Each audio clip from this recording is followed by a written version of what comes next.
Assalamualaikum warahmatullahi wabarakatuh. Kita jumpa lagi dalam pembelajaran biologi. Kali ini kita akan membahas tentang substansi genetik atau materi genetik kelas 12 semester 1. Ada apa saja sih di materi genetik? Oke, kita lihat.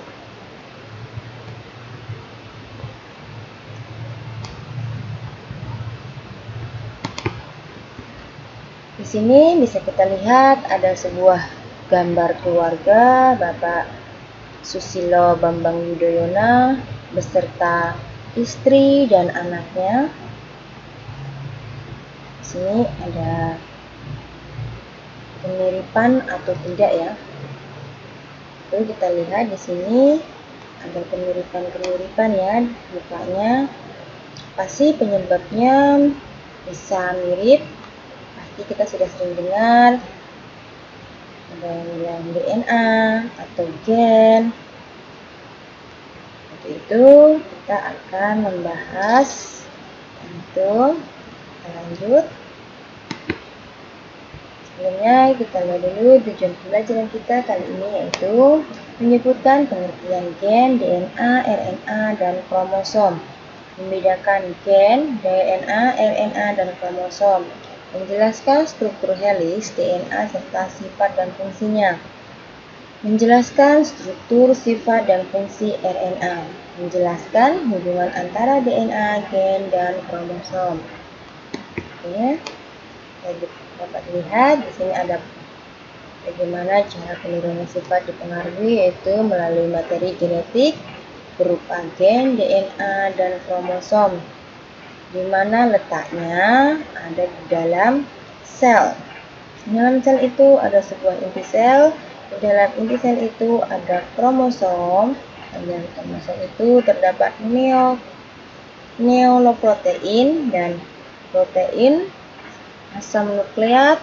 Dalam asam nukleat itu ada sebuah DNA dan RNA.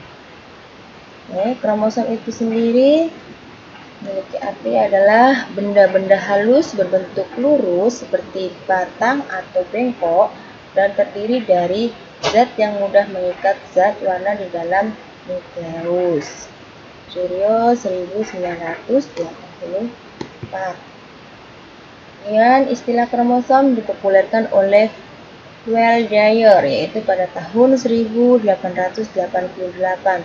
Asal katanya yaitu chroma yang berarti warna, sedangkan soma yang berarti badan.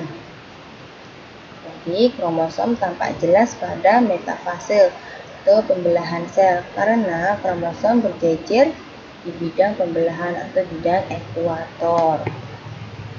Ini dapat kita lihat fungsi kromosom, yaitu membawa sifat individu dan membawa informasi genetik karena di dalam kromosom terdapat gen. Dalam kromosom yaitu DNA dan protein. Bentuk kromosom itu berbeda-beda tergantung pada spesiesnya ya. Namun bentuk kromosom tetap untuk setiap spesies. Ukurannya yaitu ukuran kromosomnya 0,2 sampai 50 mikro. Sedangkan lengannya itu 0,2 sampai 20 mikro. Lengan 1 atau 2 sama panjang atau tidak sama panjang, bentuk simetris atau tidak simetris. Jadi bentuknya itu ada yang sama panjang dan ada yang tidak. Jadi kromosom adalah struktur berbentuk manik-manik yang merupakan akumulasi materi kromatin. Sedangkan sentromer adalah daerah lekukan kontraksi di sekitar daerah pertengahan kromosom, di mana juga dijumpai kinetotor.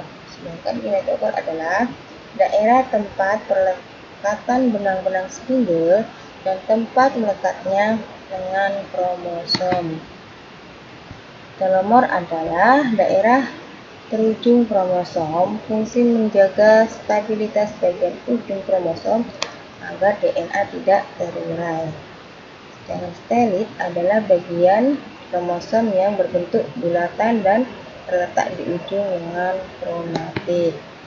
Ini bisa kita lihat tadi yang akan telomer, ini bagian ujung, kemudian konstruksi sekunder, ini yang B ya, kita lihat pada gambar. Kemudian yang C yaitu satelit, ini disebut satelit. Kemudian yang D, ini penghubungnya disebut konstruksi primer sentromer dengan kinetokornya. Yang E yaitu adalah ujung ini, kemudian satelit sampai sini sampai di sini disebut dengan lengan. Ini juga ya, ini juga disebut dengan lengan. Ini ada bentuk kromosom, nanti yang kita bahas ada bentuknya sama panjang dan tidak sama panjang. Ini bentuk-bentuk kromosom.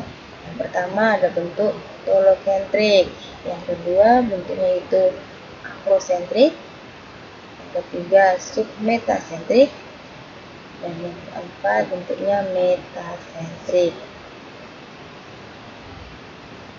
Ini tipe kromosom itu ada autosom dan genosom. Autosom itu kromosom tubuh, jumlahnya 2N P2, sedangkan genosom itu kromosom seks, jumlahnya 2. Pada manusia itu kromosom seks dilambangkan dengan X dan Y. X untuk wanita dan Y untuk pria. Oke, dapat kita lihat tipe-tipe kromosom. Ini pengaturan kromosom standar berdasarkan panjang, jumlah, serta bentuk rongsen sel somatis suatu individu. Jadi, setiap individu itu memiliki kromosom yang berbeda. Oke, ini kita bisa lihat jumlah kromosom. Pada tabel ini, di sini ada padi. Di sini ada 24 kromosom, 12 pasang. Tembakau ada 48 buah atau 24 pasang. Bawang merah 16 buah, 28 pasang. Kapas 52 buah atau 26 pasang. Bunga matahari 34 buah, 17 pasang. Kucing 32 buah dan 16 pasang. Kuda 64 buah, kemudian 32 pasang. Kera 42 buah, 21 pasang. Manusia 46, 23 pasang. Kemudian lalat buah ini ada 8. Lalat buah ini ada 8 buah, kemudian ada 4 pasang. Kesimpulan apa yang bisa kamu buat? Di sini yang bisa kita simpulkan, jumlah kromosom setiap spesies itu berbeda-beda ya. Dan Benden dan Bovary pada tahun 1887 mengemukakan jumlah kromosom berbeda-beda pada tipe spesies. Jumlah kromosom untuk tiap spesies tetap. Jumlah kromosom sel gamet separuh jumlah kromosom sel somatis atau tidak berpasangan, disebut dengan haploid. Dan jumlah kromosom sel tubuh atau somatis lalu berpasangan, diploid. Kromosom yang membentuk pasangan mempunyai panjang posisi sentromer dan pola pewarnaan yang sama, disebut kromosom homolog. Dan kita lanjut ke gen. Gen adalah segmen DNA di dalam kromosom yang membawa informasi genetik untuk karakter tertentu. Lokus adalah letak gen tertentu pada sebuah kromosom. Kemudian alel atau pasangan gen adalah variasi alternatif gen yang menjelaskan adanya variasi pada pewarisan suatu sifat. Dan fungsi gen yaitu fungsi pokok gen mengatur perkembangan dan metabolisme individu, menyampaikan informasi genetik, dan komponen penyusun gen yaitu ada 3 komponen penyusun gen. 1 rekon itu komponen yang terdiri atas 1 atau 2 pasang nukleotida. Dan muton yaitu komponen yang terdiri atas lebih dari 2 pasang nukleotida. Dan sistron yaitu komponen yang terdiri atas ratusan nukleotida. Di sini ada macam-macam gen. Pertama yaitu gen struktural, gen yang melaksanakan pembentukan mRNA. Gen kedua gen regulator, gen yang mengontrol kelompok gen struktural. Gen operator, gen regulator yang letaknya amat dekat dengan gen struktural yang diawasinya. Sedangkan operon, sekelompok gen operator dan struktural yang terkoordinasi dan merupakan satuan pengontrol. Sini ada struktur DNA atau DNA deoksiribonukleus asid. Itu kepanjangan dari DNA. Ada struktur DNA double helix ya, gambarnya.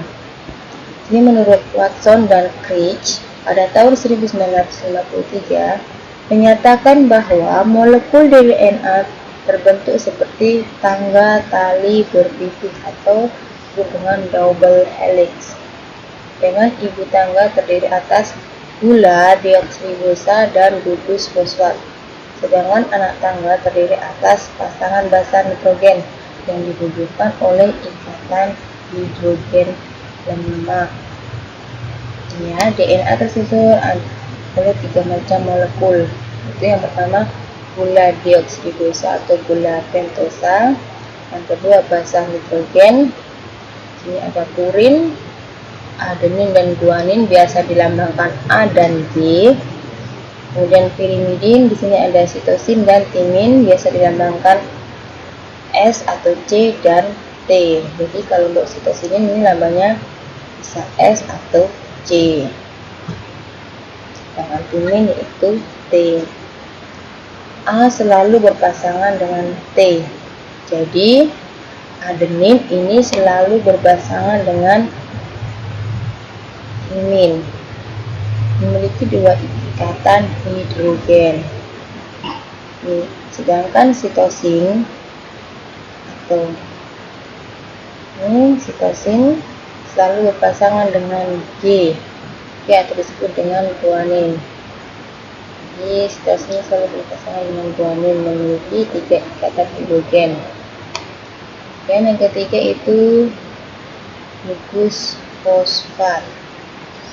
DNA merupakan polinukleotida. Satu nukleotida terdiri dari nukleosida dan fosfat. Suatu nukleosida terdiri dari 1 gula pentosa dan 1 DNA merupakan polinukleotida. 1 nukleotida terdiri dari nukleosida dan fosfat. 1 nukleosida terdiri 1 gula pentosa dan 1 basa nitrogen.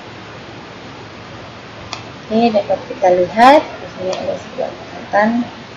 Di sini berikatan dengan guanin. Ini misalkan gula deoksiribosa, fosfat, kemudian timin atau basa nitrogen berikatan dengan adenin. Ini memiliki 1 nukleotida. Kali ini pelajaran kita cukup sampai di sini. Untuk selanjutnya bisa kita lihat di video berikutnya tentang substansi genetik bagian kedua. Jika ada pertanyaan atau materi yang kurang jelas, bisa tulis di kolom komentar, nanti akan dijawab. Oke, sekian dan terima kasih. Sebelumnya jangan lupa like dan subscribe. Assalamualaikum warahmatullahi wabarakatuh.